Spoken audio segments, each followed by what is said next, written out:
اللہ کے رسول صلی اللہ علیہ وسلم فرماتے ہیں، مطلب حدیث کا مفہوم ہے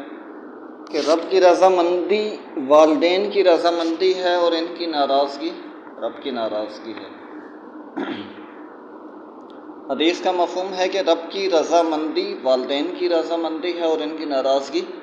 رب کی ناراضگی ہے۔ ٹھیک ہے، مطلب اگر والدین راضی ہیں تو آپ سے اللہ رب العزت بھی راضی ہے، اور والدین ناراض ہیں تو اللہ رب العزت بھی ناراض ہیں۔ اور ایک اور حدیث میں اللہ کے رسول صلی اللہ علیہ وسلم فرماتے ہیں کہ سب سے افضل عمل اپنے وقت پر نماز پڑھنا ہے اور والدین کے ساتھ حسن سلوک کرنا ہے۔ ابو بکر صدیق رضی اللہ تعالیٰ عنہ نے نبی علیہ الصلوۃ والسلام سے ارشاد فرمایا،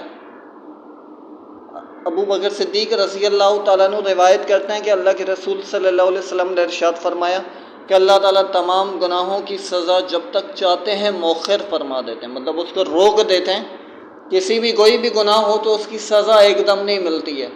مطلب آپ نے کوئی بھی برا کام کیا تو ایک دم آپ کی پکڑ نہیں ہوگی، ایک دم گناہ پر جو ہے آپ کی پکڑ نہیں ہوگی، سزا نہیں ہوگا، آپ کو کوئی مطلب مشکل نہیں پیش آئے گی،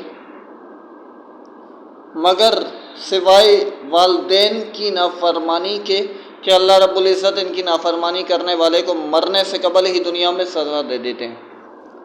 کہ جو ہے اگر کوئی والدین کا نافرمان ہے تو اس کو مرنے سے پہلے ہی دنیا میں سزا مل جاتی ہے۔ ٹھیک ہے، اگر آپ والدین کے نافرمان ہیں یا کوئی والدین کا نافرمان ہے تو اس کی موت سے پہلے ہی اس کو کیا ہوتا ہے، اس کو سزا مل جاتی ہے۔ اس کے علاوہ اللہ کے رسول صلی اللہ علیہ وسلم کی حدیث کا مفہوم ہے کہ جو کوئی بھی گناہ ہے تو اس کا جب تک چاہتے ہیں اللہ رب العزت اس کی سزا کیا کرتے تھے، مؤخر فرما دیتے ہیں، مگر والدین کی نافرمانی کیا ہے کہ اس کے والدین کا نافرمان جو ہے اس کو دنیا میں ہی سزا مل جاتی ہے۔ جی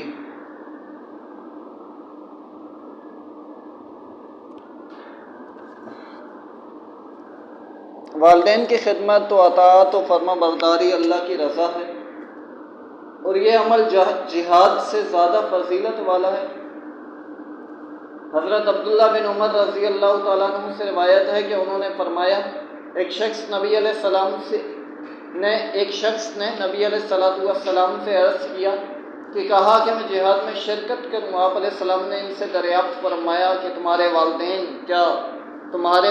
زندہ ہیں؟ تو انہوں نے عرض کی جی ہاں۔ تو آپ علیہ السلام نے فرمایا ان دونوں کی خدمت میں جہاد کرو، یعنی ان کی خدمت کرو۔ مطلب ایک شخص نبی علیہ السلام کی خدمت میں آتے ہیں اور کہتے ہیں کہ میں جہاد میں شرکت کروں۔ جہاد کیا ہے؟ اللہ کے راستے میں لڑنا۔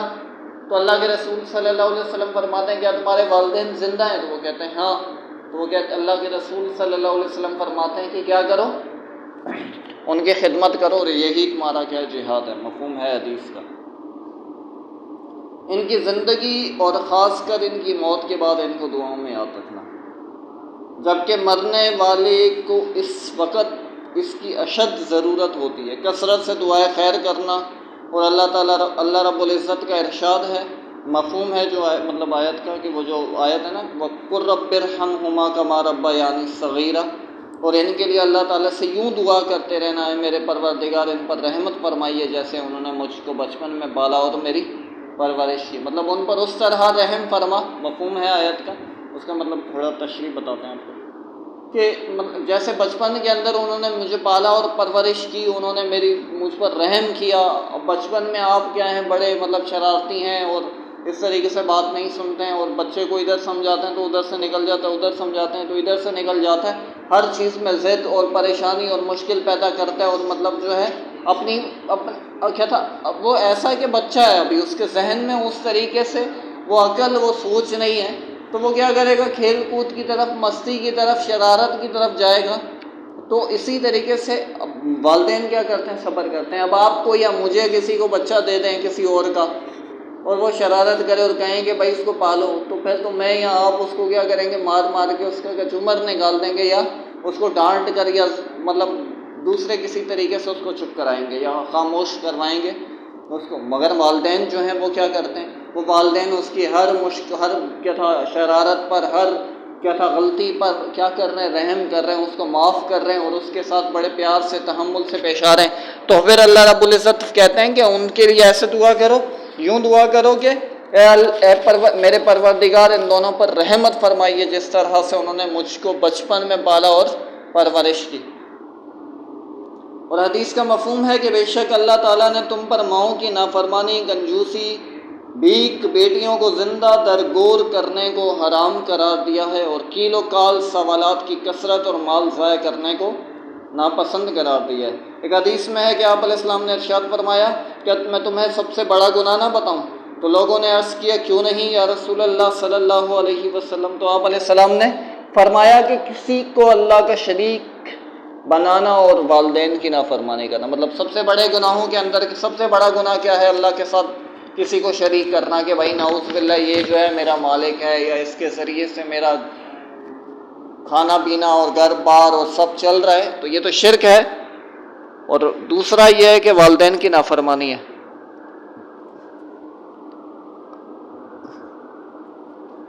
حضرت عائشہ رضی اللہ تعالیٰ عنہ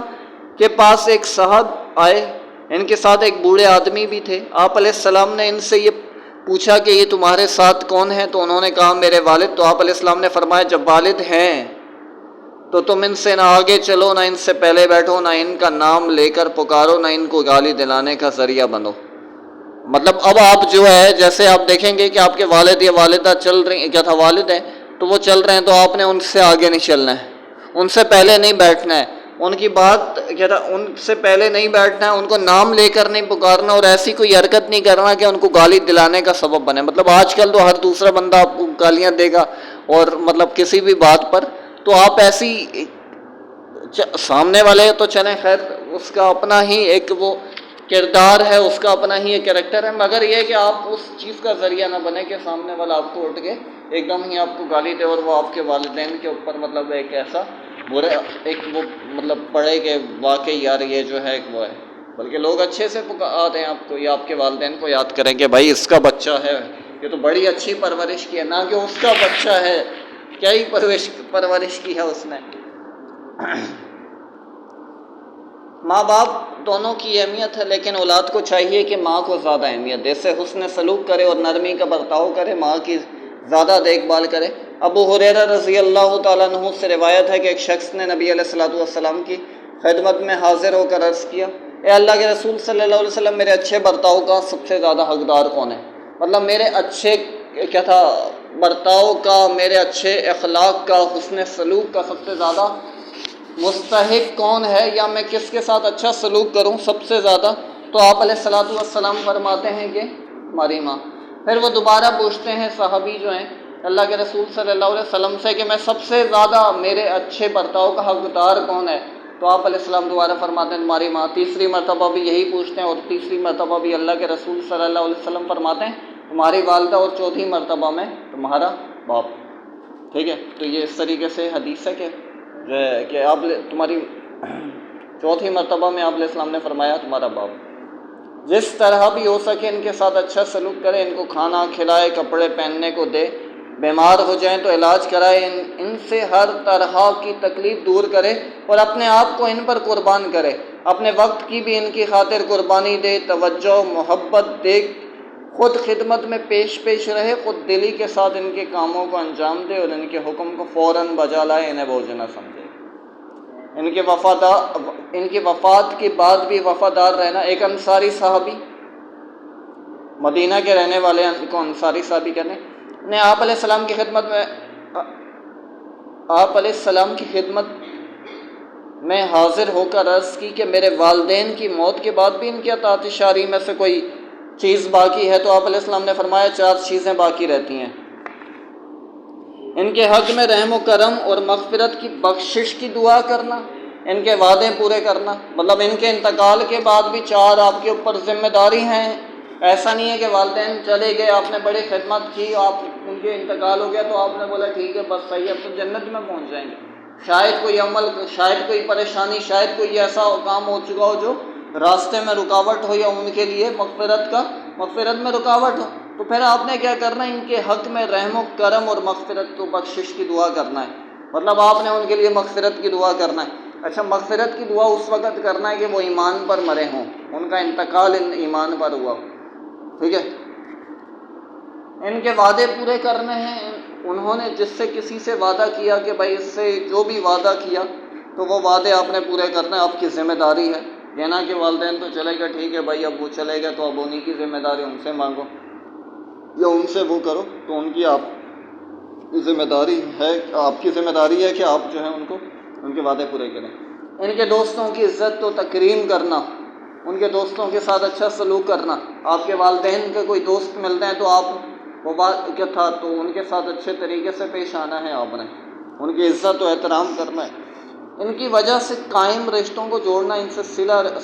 صلہ رحمی کرنا، والدین کی وفات کے بعد بھی یہ باتیں تیرے ذمے ہیں، باقی ہیں۔ ان کی وجہ سے جو رشتے قائم ہیں، والد کی طرف سے، والدہ کی طرف سے، ننیال ددیال اور پھر اس طریقے سے، اور ان کے ساتھ صلہ رحمی کرنا، رحم کرتے رہنا، اچھے طریقے سے پیش آنا، والدین کی وفات کے بعد بھی یہ کام کیا ہے، تیرے ذمے ہیں۔ اس کا مطلب یہ ہے کہ جو رشتے ان کی بنیاد پر بنے ہیں ان سے تعلق درست رکھیے،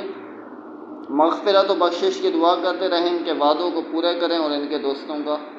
احترام کرنا چاہیے۔ ٹھیک ہے، تو یہ جو ہے اس طریقے سے تھا کہ والدین کے حقوق تھے اور اولاد کے کیا تھے، فرائض تھے۔ تو مطلب یہ ہے کہ یہ جیسے ہم حدیث کا مفہوم ہے نا کہ ان کی وفات کے بعد بھی جو ہے 4 کام آپ نے کرنے ہیں، کہ ان کی مغفرت کے لیے دعا کرنا ہے، ان کے اوپر رحم و کرم اللہ رب العزت کرتے ہیں تو اس کی دعا کرتے رہنا ہے، ان کے وعدے پورے کرنا، ان کے دوستوں کی عزت و تکریم کرنی ہے، اور چوتھا کیا تھا، چوتھا کیا ہے،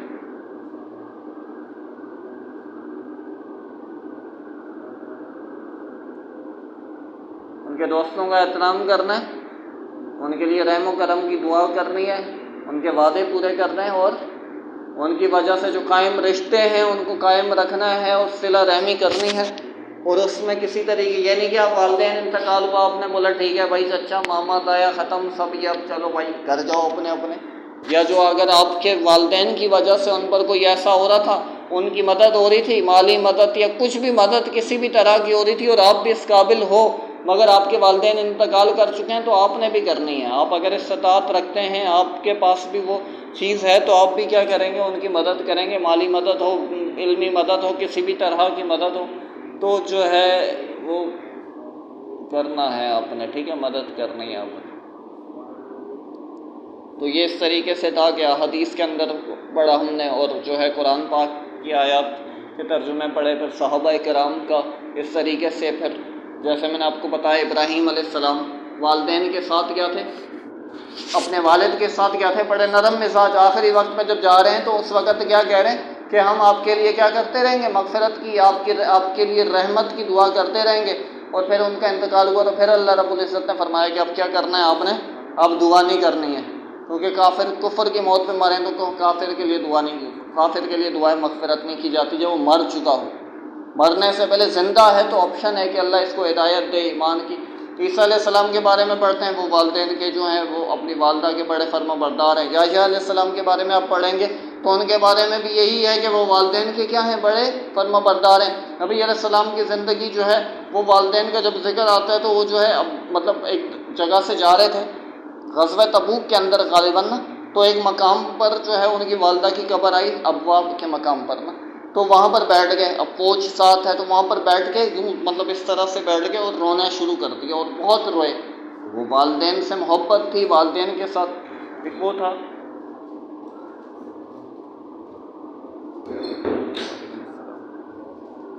تو یہ چیزیں ہیں۔ ابو بکر صدیق رضی اللہ تعالیٰ عنہ کو دیکھتے ہیں تو وہ بھی والدین کے جو ہیں بڑے فرما بردار ہیں، اور ابو بکر صدیق رضی اللہ تعالیٰ عنہ مطلب ایک شاید واحد صحابی ہیں جن کے والد والدہ اور جو ہیں جن کے بیٹے بیٹیاں بھی کیا ہو گئے، سب مسلمان ہو گئے۔ اسی طریقے سے اور کون ہیں، ابو بکر صدیق، ٹھیک ہے، یہی ہے۔ تو یہ بھائی اب ختم